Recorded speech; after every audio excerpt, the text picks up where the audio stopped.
Hello, everyone. Welcome to External Host Internal Networks, a real world hacking simulation. My name is Chris Kolzinski. I've been leading pen testing projects here at TCDI for a little over 3 years. Got multiple certifications over those years, including a couple of practical hands-on exams. I'm working on my OSCP certification now. And what I wanted to do today was kind of walk you through what a pen tester should be looking at, the ground they should be covering during at least an external pen test assessment. And we're going to kind of do that by essentially exploiting a machine from Hack the Box Live, so you can see the kind of research and things that are checked during an external pen test and the things that you should look for. Obviously, you know, when you're looking to have someone do a penetration test and making sure that they're covering these things. Obviously, a lot of this process is manual. You may run into a lot of situations where someone might be running a vulnerability scanner and then validating the results, calling that a day. And you're right, that's not a whole pen test. A pen test is a 6-stage process. And today we're going to briefly work through some of those stages to give you an idea of what should be done. And so, you know, to start out with, a big part of every pen test is information gathering and enumerating the technologies on an externally facing host, for example. And the way that's done is by taking a look at and uncovering what ports are open, what services are running on those ports, what versions of services are running on those ports, if enumerable. Is this external host running a web application? What web application is sitting there? What files are available in the directories underneath that web application? What technologies is that web application using and the like, as well as the obvious job of exploitation and post-exploitation, right? What could possibly be done? Say, you know, your pen tester can get, you know, root access to your firewall. What can be done from there? What can they do on your internal network, et cetera? How might they proceed?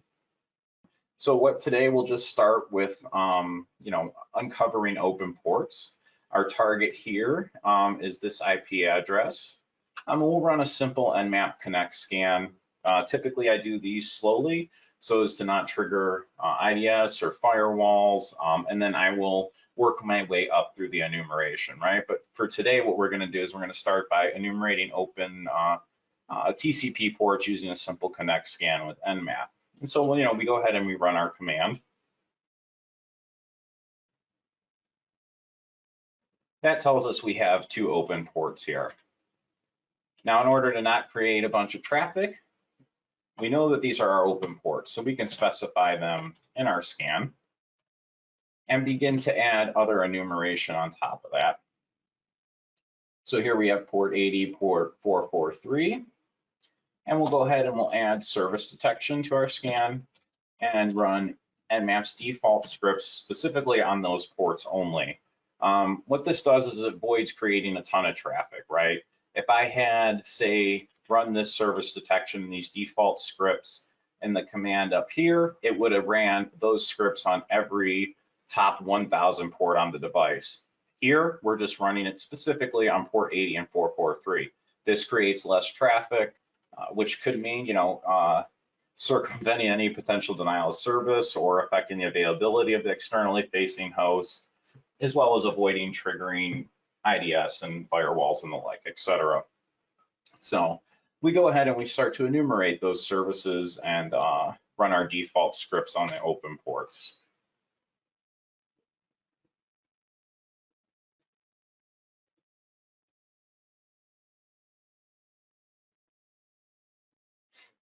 And as you can tell, obviously this is taking more time, right? Because it's not just running a connect scan or making a connection attempt to port 80 and port 443 or the top 1000 ports. It's running all these service detection scripts and default scripts on those ports as well. And so you can see here that the web server that's being used is Light TPD 1.4.35. So now we've enumerated the service and version that's running on the open port. And what we can do with that information, for example, is research potential exploits that might exist for this version. But for now, since we know we're dealing with a web application, one thing we can do is add an additional script to perform some HTTP enumeration on our target with Nmap. And while that's running, we're going to go ahead and we're going to go visit our target IP address over 443. And here you can see that we have a pfSense firewall. Now, anytime you identify something like this as a tester, one of the first things you should be doing is checking for default credentials. So if we go ahead and we run a search for default credentials for pfSense, we see right away that typically the username's admin, the password is pfSense. So we'll go ahead and we'll test that out.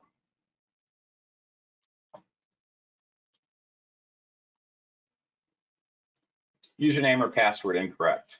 All right, so that's a good thing for our simulated client here, right? No default credentials. Chances are, if they did have them, they'd already been hacked, right? So the next step we can take, as I mentioned before, was performing some HTTP enumeration with our scripts. And we can see here in our Nmap scan that we do have some interesting files, and we're going to take a look at what these are in a second. But for now, we know we have an externally facing web application here. In this case, it's that pfSense web application. So one of the things we can do is we can run an open source vulnerability scanner as part of our process on the IP address in the web application in question. So we'll go ahead and we'll run one with Nikto here and let that run in the background. Forgot to specify.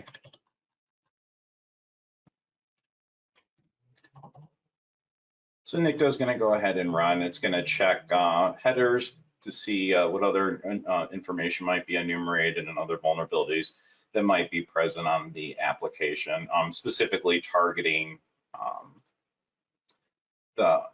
this URL here, right? So once we've done that, one of the things we can do from here is enumerate what files, what directories, what out there might exist after this directory path here, right? And so one of the things we can do is we can guess at that, guess some file names, guess some directories, and enumerate things. So you can see here we're using dirbuster to do so. We have our word list loaded.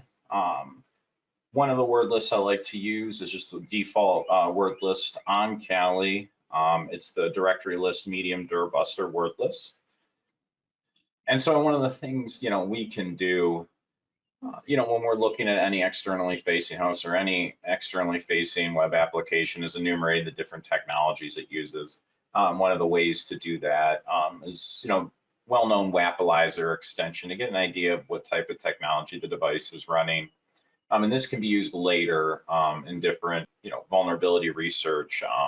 For example, you might do exploit research on this exact version of Light PD. You might do exploit research on this specific version of this JavaScript framework. Another thing this tells us is that it's using the PHP programming language. And that's going to be helpful in setting up our directory brute force attacks, right?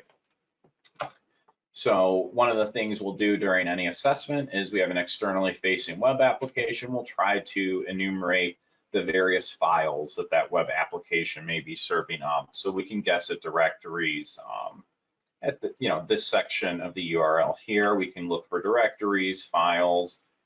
And now that we know the application is using PHP, we're going to look for, extensions that contain .php. We know that it's using JavaScript, so we're looking for JavaScript files. Text is just a nice include on a lot of projects, so just a generic insertion there in terms of potential file name extensions to check for. And so we've got our target set up in dirbuster. We're using our word list to detect any directory paths or files, and we're targeting and looking for PHP, TXT, and JavaScript file extensions. And we go ahead and we start to enumerate the files that exist on this externally facing web application and its subdirectories.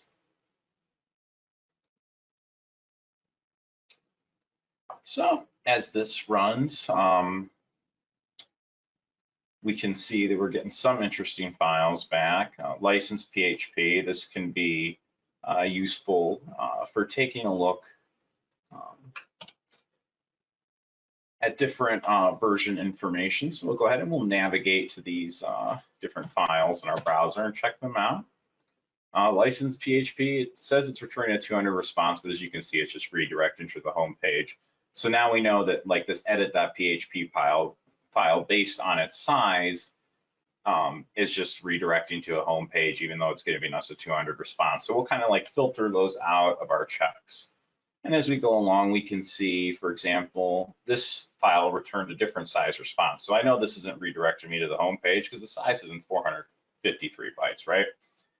So one of the things we can do is we can go ahead and take a look at that URL in our browser. So we'll go ahead and do that. Okay, and you can see we have a changelog file. Usually this is a little CTF-ish, right? In the real world, the changelog file might look a little different than this, but it still can provide valuable enumeration information. And we can see, here they've noted, oh, there's a failure in updating our firewall. We have to do some manual patching. Okay, 2 of 3 vulnerabilities have been patched. Okay, so clearly this device is vulnerable somehow based on this information. But, we continue moving ahead and we enumerate further. Look for any interesting files that might come up in our directory brute forcing here. So you got a couple JS files, index.php, which is our home page. You can see the size of that file is the same as the ones that were down here. We have our help file that's redirecting to the home page based on a size here. And we have this one. This is an interesting file, systemusers.txt. Not something that looks something that looks juicy, rather. This should provide us maybe some helpful information on our target.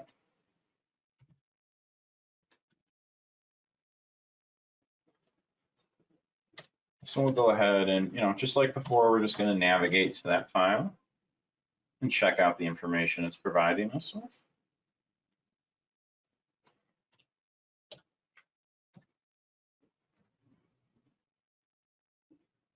Okay, so we've got a support ticket to create the following user. So we've enumerated a username we can attempt to access the firewall here. And in addition, here we're getting a note that says company defaults. We know from our research earlier what the default password for a pfSense device is. So maybe that's one of the things, right, we'll try in addition to this username. One of the things you can do, obviously on any externally facing system, is to check for weak usernames and passwords, right? So we can fire up Burp Suite. And we're going to use Burp Suite to go ahead and brute force some potential usernames and maybe get some access here. And we already know of one username that's legitimate, and that's the Rohit username. So go ahead, we'll fire up Burp Suite. And we're gonna go ahead and take our browser here and adjust our settings so that, I'm using the community edition for our example here. But I'm gonna go ahead and change our browser settings. So we're gonna kind of proxy things through Burp Suite by doing this. And that's going to allow us to capture our login request and then modify that.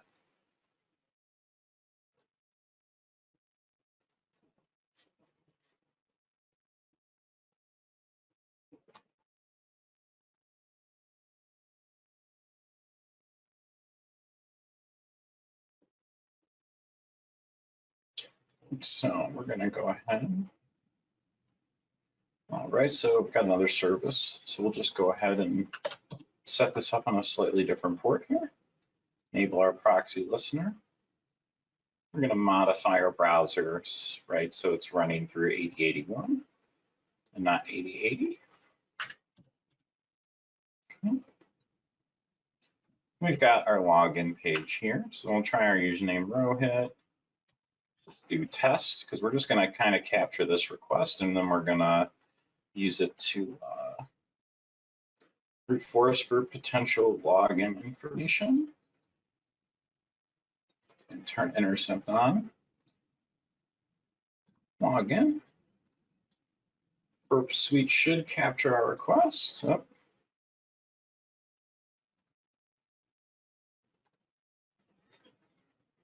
All right, so we have our login request popping up in Burp Suite. We're going to send this to a tool called Intruder. And we're going to set up a brute force attack real quick using Burp Suite. So we know one potential username is Rohit. So for the sake of demonstration, we'll keep this simple and we'll just go ahead and target that username. I'm going to clear everything here. And we're going to only insert the input we choose into the password field. Let me go ahead to our payloads page. I'm going to go ahead and add what we know is the default credential for the device. And then we're going to load in some default word lists for the purpose of demonstration here.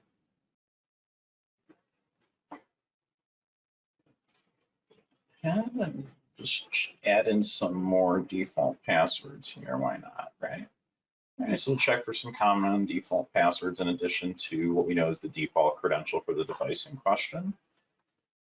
Since this is the community version of Burp Suite, our requests are going to be throttled, so I'm not too worried about the default resource pool here. But normally, if I were to do this during testing, I would create a smaller resource pool so less requests are sent at a time.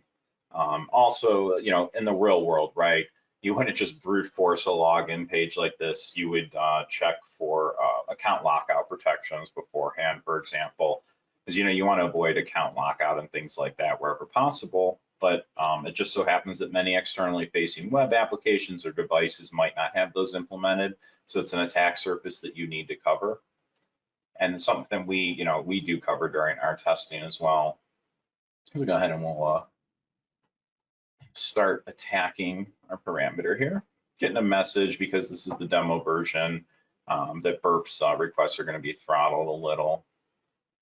And we can see, well, these passwords all can't be right? We're getting 200 response though. But if we go ahead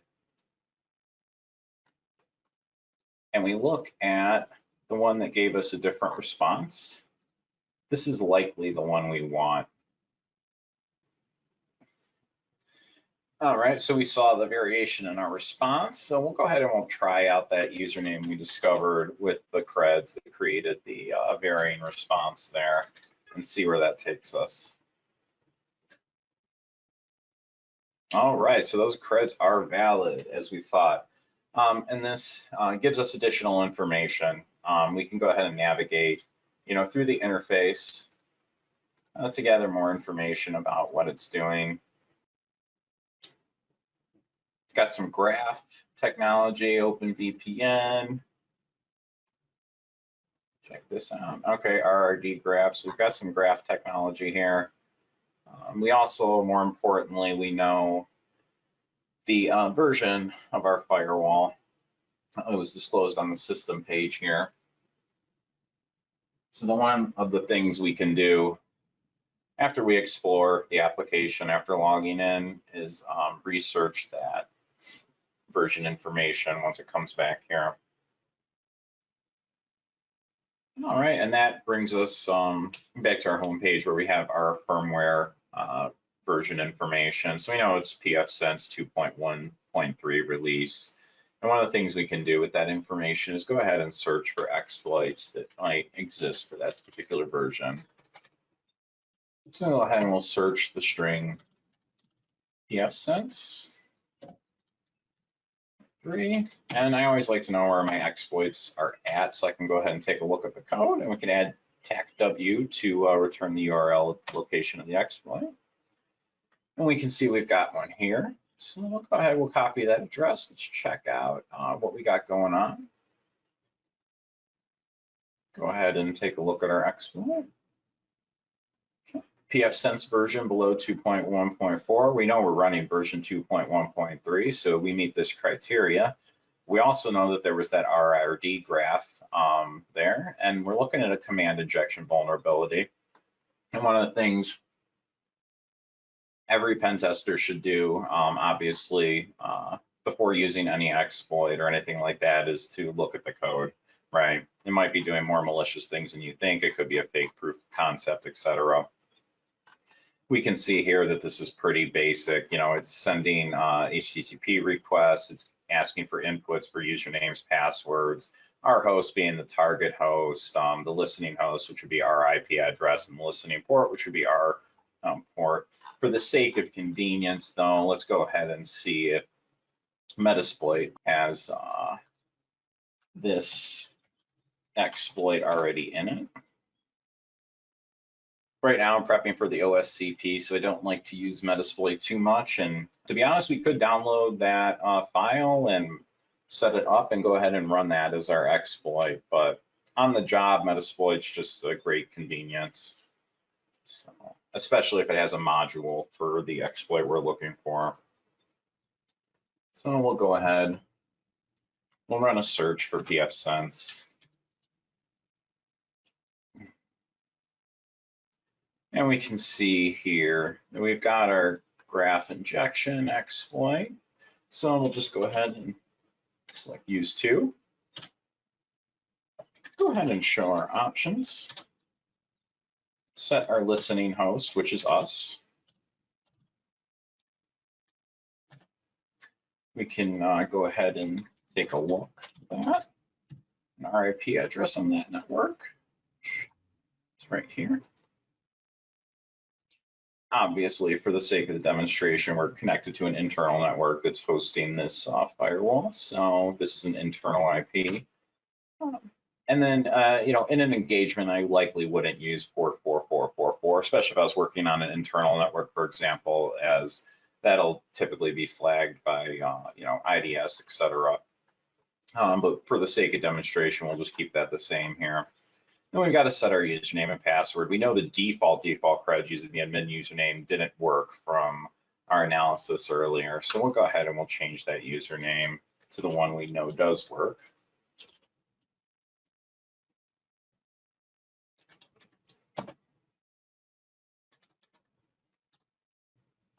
Okay, so we go ahead and we set our username. We set our target host. And for that, we just go to the IP address of our target.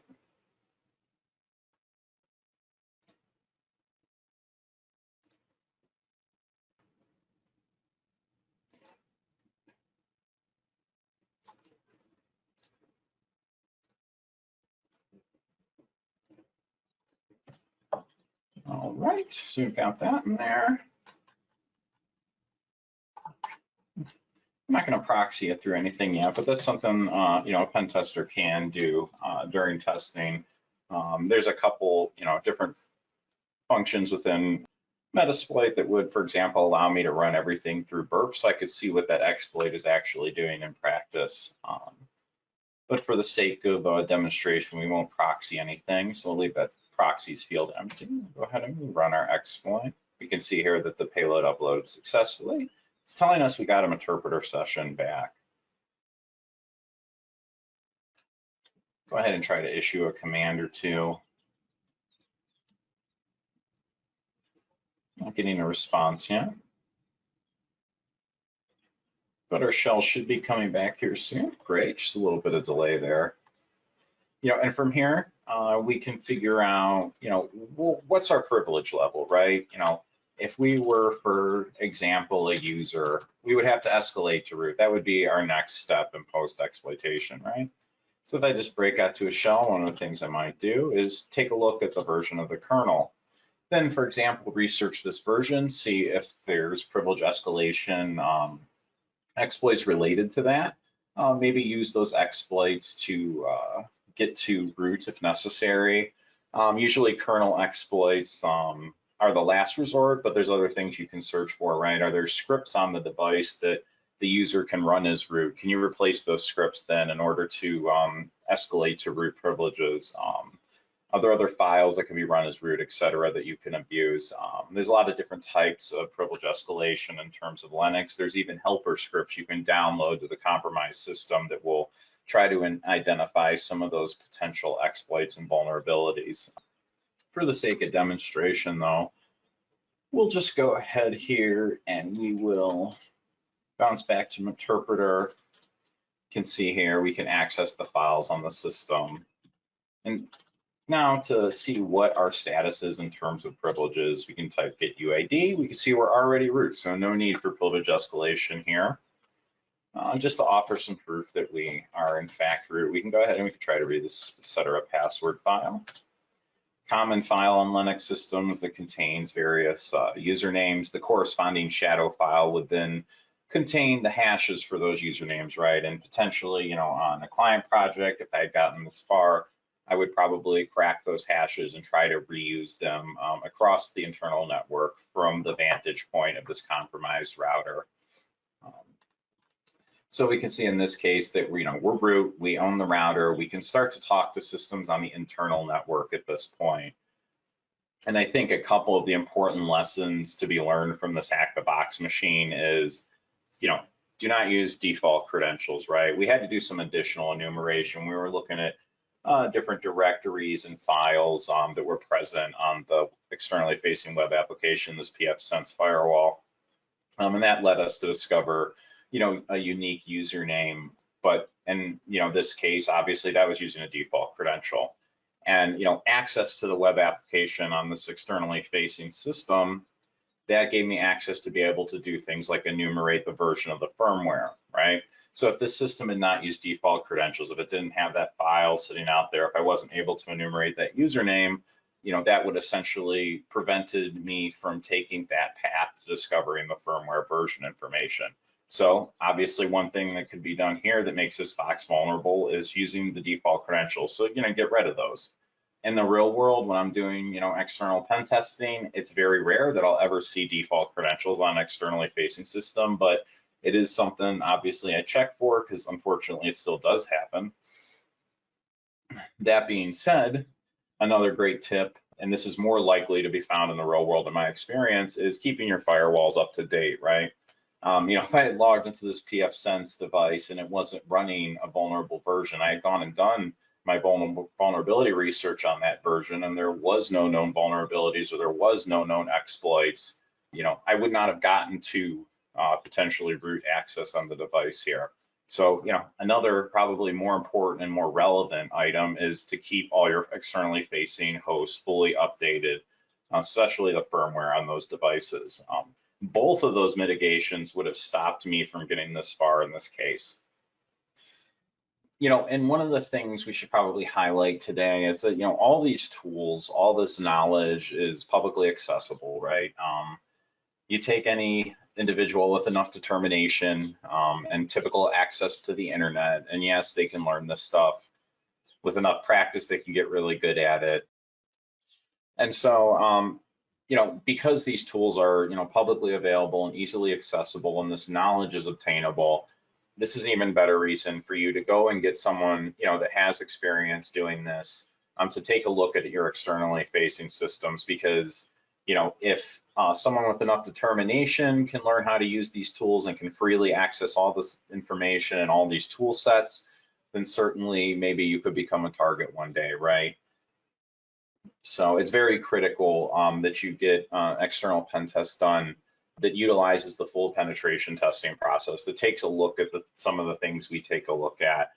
Obviously, a full penetration test as this is a simulation might include other things like enumerating publicly available usernames of your company, checking for open AWS buckets or other vulnerabilities and the like.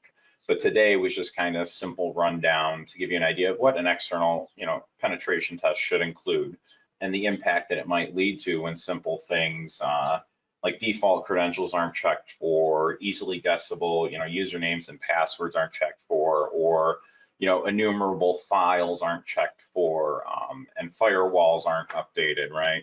Now in the real world, one of the things I obviously saw more, like I said, was that firewalls aren't updated fully. We had one client had a common directory traversal vulnerability on their externally facing firewall that spilled, obviously, so logged in SSL VPN credentials.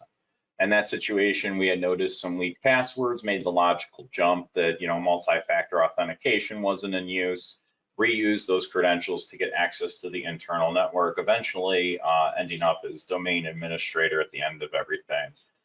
So, obviously a lot of damage could be done, but because, the client hired us to do the testing, they were immediately made aware of everything, and things got remediated. All right. Well, I want to thank everyone for coming today. Thank you for sitting down and taking a look at the steps that should be involved in your penetration test, the things that should be looked for. Obviously, feel free to punch in any questions into the chat window or send them to us, and someone will certainly reach out to help answer your questions. But thank you again for coming. We will be releasing a white paper outline external pen testing methodology and the like, and that will be coming out in the future. So you can at least have a document to refer to make sure the things that are supposed to be checked for are checked, and that the attack surfaces are addressed so you can become as secure as possible. But thank you for your time. I hope you learned something today. Yeah, thank you.